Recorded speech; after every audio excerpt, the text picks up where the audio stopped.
What's up, YouTube? Welcome to Off the Leash Podcast, the home of the best stories across the Ivy League. I'm Mason Shipp, super excited to bring you today All-American, record breaker, champion of the Ivy League, Noah Millard. Faster than the Michael Phelps himself. If you like this video, be sure to like, comment, subscribe. Check the link in our bio to follow us on Instagram. Let's get into it.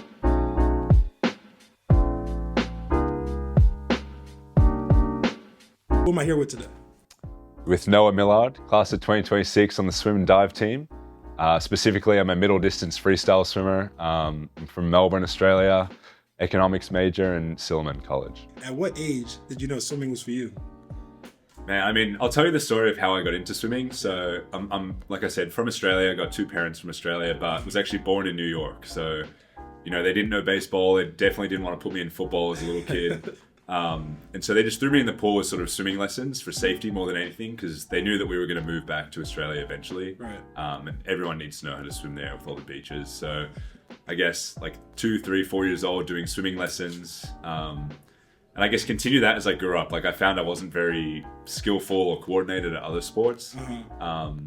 Tried playing like rugby, football, baseball. Was bad at all of them. What position was you playing in football? I don't even know. I played like Australian football more than anything. Like American football, I probably just threw the ball around a bit. Okay. But I have horrible knees and everything, so never played that very much. But I think by the time I got older, I was bigger than a lot of other kids, and success came from that. But probably not until I was, 13, 14, where I was like, this could be a serious sport and take me places. How'd you end up at Yale? Yeah, I think, outside of America, trying to balance study and sport is super hard to do. And, growing up, I had a ton of teammates who either didn't pursue a degree in pursuit of making a national team, or at the same time, had a bad career-ending injury, like a shoulder or something, a knee. I think both of those situations were something I never wanted to happen to me, growing up and not having something to fall back on, or just having my career ended overnight. So I knew I wanted to come to the US and be able to, pursue the both at the highest level possible. And I guess from there, made a profile on this college swimming website, upload your times, you can sort of favorite schools and find the coaches. And yeah, it's sort of like a matching app, they can favorite you and contact you. And then just like every other sport, you see the teammates that you like, the coaches, the programs, and find the fit. So was Yale your first choice? It absolutely was. After my recruiting trip, so I came and visited Yale, then Harvard, and went to University of Arizona because I had a friend there at the time. And straight as I left Yale, I texted the coach and said, when can I commit? I mean, the people were insane. Just made me feel like a really, core member of the community, I think. Like at other schools, I felt exclusively like an athlete or sort of exclusively like a student, and here it was just a great mix and everyone was really friendly. Every college athlete wakes up with the goal of being the best to ever do it. Yet somehow you continue to find yourself at the top of the chain. What separates you from the pack? I think like I just said, I love going to the pool and just seeing it as time to hang out with friends. And I think swimming being an individual sport is really exciting for me because you have no one to sort of blame but yourself if things go wrong. But at the same time, even as, teammates help, like you are the one in charge of your control of your destiny in the sport. And I think, it's exciting waking up and sort of thinking of new ways to get better. And, whenever you get to a new PB or level, it's always about how do I get to the next, and that sort of pursuit of excellence, I think, like any athlete thinks about. Talk about your training schedule. Like what's a week look like for you? A week. So we lift weights Monday, Wednesday, Friday.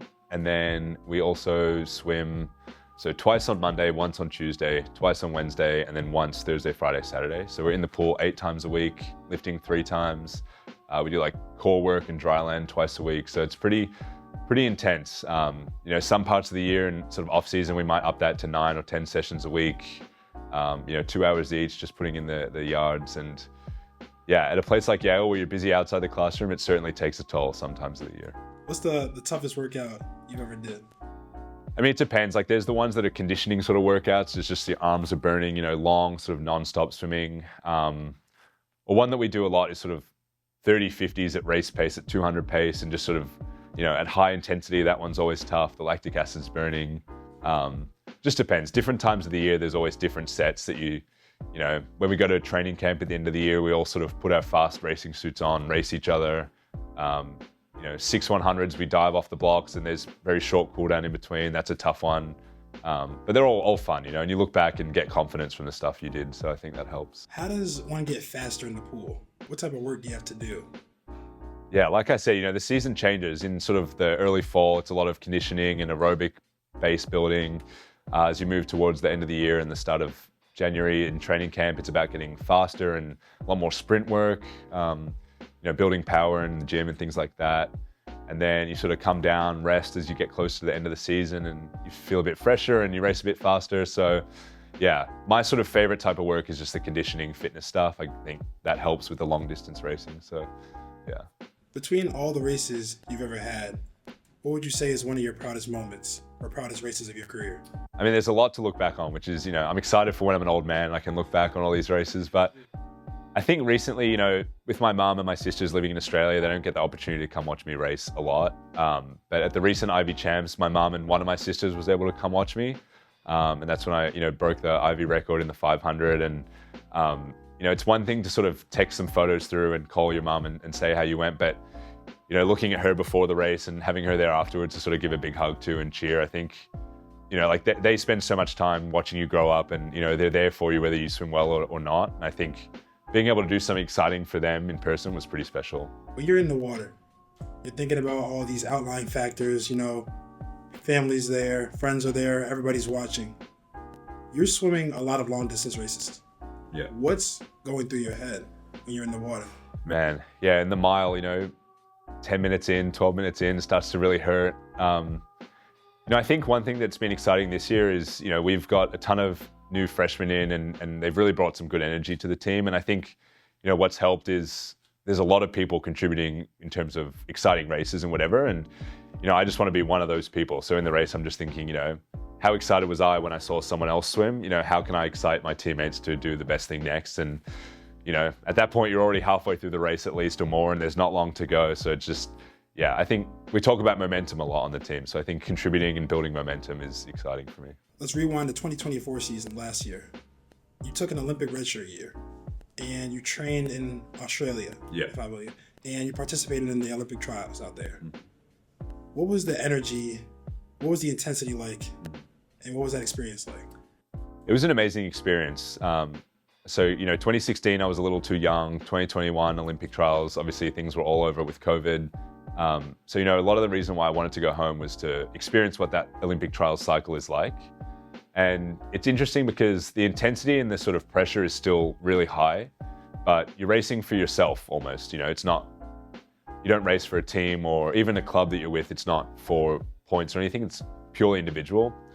So I think that was interesting coming from the collegiate background and just changing to racing purely for myself. I mean, the meet was very special. Like there were flames and sort of light shows and everything. And that, that level of hype really gets you ready to race. But I think, again, just showed me, as much fun as the sport is, like a lot of the fun comes from teammates and being able to, I still wore my Yale cap when I went there and Yale shirt and everything just to, have some connection to the team here. But yeah, I think it was an amazing experience. Like I definitely learned a lot going through that year and took a lot away. So I'm excited that I did it. Did you feel like that was a turning point at all in your swim career coming back to Yale? I think so. I think, like I said, I was working with Craig Jackson. He used to coach Mac Horton, who was an Olympic gold medalist in Rio in the 400. Very wise guy, a lot of experience in my events. And I think just also maturing another year older, I think being able to solely focus on swimming for a year was really special and definitely gave me a lot of learning opportunities to, have confidence in myself, have confidence in the work I've done, and come back to Yale running, Hit the ground running. Yeah, hit the ground running, exactly. Like a lot of fitness and was ready to go. In 2023, you set the Ivy meet record in the 500 freestyle with a 4 minute and 10 second time, which is faster than Michael Phelps himself. I didn't know that actually. Didn't know that? Wow. Faster than Michael Phelps himself. But you weren't done there. You came back February 27, 2025, and you didn't just win, you rewrote history. Clocked in at a 4 minutes and 7 seconds time, which wrote you as the 9th fastest 500 meter freestyler in history. Yeah, the 500 is probably my favorite event. I think I like the 200, I like the mile, but bringing them together, the 500 sort of, like my baby. I love racing it. I don't know, I was feeling good that day and, just wanted to, I said to my coach, let's just take it out, 200, 300, and if I fall off, I'm sure I'll still do fine, but let's just see where we are and see what we can go. And like I said, with the teammates on the side, my parents in the stands, I was just excited. Like I knew I had something good in me, and that's the hard thing about swimming sometimes is you don't get many opportunities throughout the year to be fully rested and ready to go. So yeah, like I said, I learned on the gap year, learning how to harness that energy and get ready to go in the right moment. Definitely something I'm still working on is being consistent, but I feel like I'm hitting it more recently. For people who don't know, can you describe the swimming championships from the Ivy League to qualifying for the NCAA finals? Sure. So Ivy League meet, each team cuts down its roster to about, I think, 18 to 20 people, including divers, and they sort of choose, how they think they're going to score the most points. And so that team goes to Ivies. You're allowed to race 3 individuals and then a few relays on top of that. And so very much a team-based thing, and then you're competing in points, obviously. But I guess the way it differs from other sports is, winning Ivies doesn't automatically get you a bid per se to NCAAs, because it's an individual sport at the end of the day. So how it works to qualify is usually there's an A qualifying standard. So if you get that, you're straight away invited to the meet. Usually under 5 people per year get that. So I was lucky I got that in the mile in November. So since November, I knew I was going already. But outside of that, there's a B standard. And if you're under that standard and within, let's say, top 25 to 30 people per event in the country, you get invited as well. So for Nick Finch, my teammate, for example, he was, I think, 11th in the 100 butterfly. So qualified and was able to go. And then our relays were able to qualify as well with the B standard and A standard times as well. So to kick off the final session on day 4, you broke a 9-year standing Ivy League record with a time of 14 minutes, 28 seconds, and the 1650 freestyle, otherwise known as the mile. Yeah. Talk me through that experience before the race. Where's your mind at? What are you thinking? Yeah, I mean, it was an interesting meet. Day 1, 500, just missed out on the A final. The entire country has gotten so fast, not only the Ivy League, but the time that I swam in the prelims would have made finals any other year. So it was a little, disheartening, but at the same time, when you have a few days of meet, you can't sort of let yourself get too down. Second day, the 200 swam an all right time, a little bit over my PB, didn't make the final, a little flat again, but I think separating that, knowing the mile was the next day, and I was ranked, I think, 6th in the moment going into the meet. So I knew there was something special there, and I've been doing a lot of good work in training. So waking up, the way they do the mile, since it's so long, is you only swim once. So in the afternoon, they had 4 heats of it, and so I was at the pool warming up and saw other guys going, 14:30, 14:31, which last year would have won. So I was like, guys are throwing down this morning. I'm doing my warm up, still trying to believe in myself, but still in the back of my mind is like, wow, other people are going really fast. Get into the race and feeling good, and I was next to the guy who won, so he took me out pretty fast, and it was just a fun race. I feel like it just kept descending throughout it, and like I said, I was like, I'm here, I don't have much left, I just need to give it what I have, and just not wanting to regret anything at the end of the race. So I was lucky that dropped a PB and had a good swim. You talked about swimmers getting faster across the country. One thing I've noticed is that swimmers are getting a lot faster in the Ivy. Yes. Do you feel like the Ivy League is closing the gap between itself and Power 5 schools? Yeah, absolutely. I think, the Ivy League's getting the respect it deserves finally. There's, in the past, there's been guys like Dean Farris, Matthew Fallon, Chris Swanson, these sort of standout 1 or 2 people from each school that, have a lot of respect on the national stage. But the depth is something that I've noticed has really grown in the last year or so. And I think, part of that comes from people recognizing that Ivy schools can compete on that national stage, and, historically might have just brushed them off and not believed in the training, but, we're showing we deserve it. At the same time, there was a big lawsuit against the NCAA that led to a lot of roster cuts, essentially about, profit sharing with football, basketball, and those profit sports that unfortunately led to a lot of schools having to reallocate resources. Can you break that down a little bit? So what was that about? It's a pretty long. Let me try and reset and break it down. All right, I'll reset. So there's been this lawsuit against the NCAA. Essentially, the details are very intricate, but it had to do with NIL and sort of revenue sharing with those, profit-driven sports like football and basketball. And my understanding is that essentially schools are having to reallocate money away from non-revenue sports like swimming and track and field.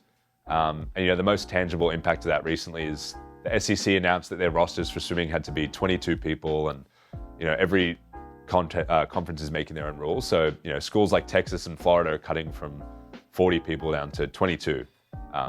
So a lot of those people have to look for places elsewhere to go. And I think that sort of factor combined with the Ivy League showing that they're worthy of this respect is, people are starting to realize what we can do and coming to the Ivy League, which is exciting, makes my job harder at the same time, but it's good for everyone, I think, at the end of the day. What parts of being a college athlete will you take with you for the rest of your life? I mean, time management, number one, right? Like that's the go-to job interview answer. Just being able to focus, I think, at a high level on two very different things. If I've had a bad exam during the day, it doesn't matter. I need to put it to the side when I go to the pool. But equally, my professors are excited for me, but they don't care if I've had a great race on the weekend. The work still needs to be done. So I think that's definitely important. And just dealing with adversity. It's not, we were just talking about it, not everyone loves Yale every single part of their life.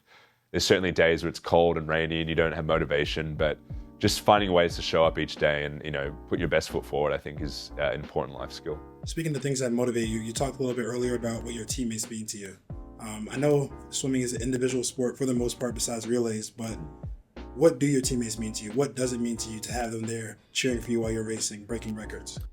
Yeah, I mean, it means everything. Like I said, racing back home in Australia definitely drove home the fact that the team means so much in the sport.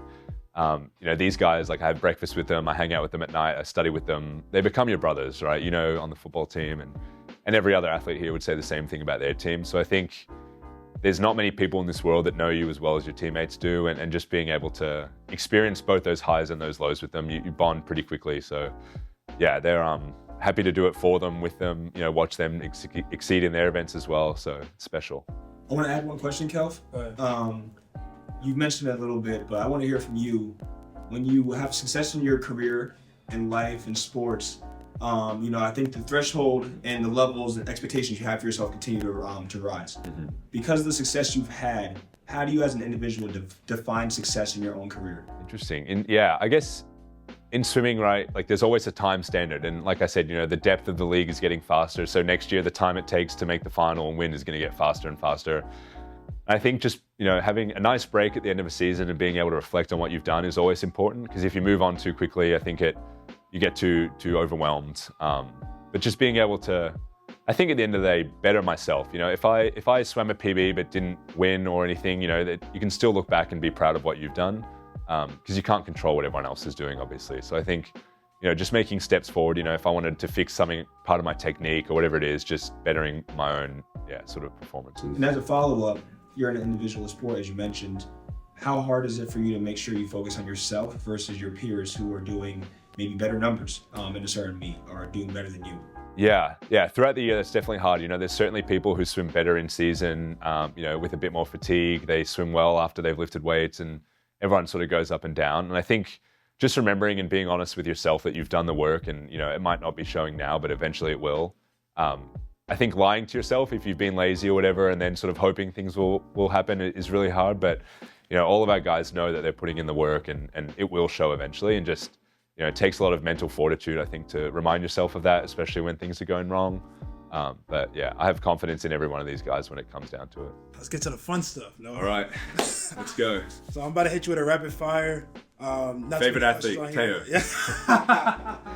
That's going on here for sure. I'm gonna hit you with some questions. Give me your best answer, whatever you got.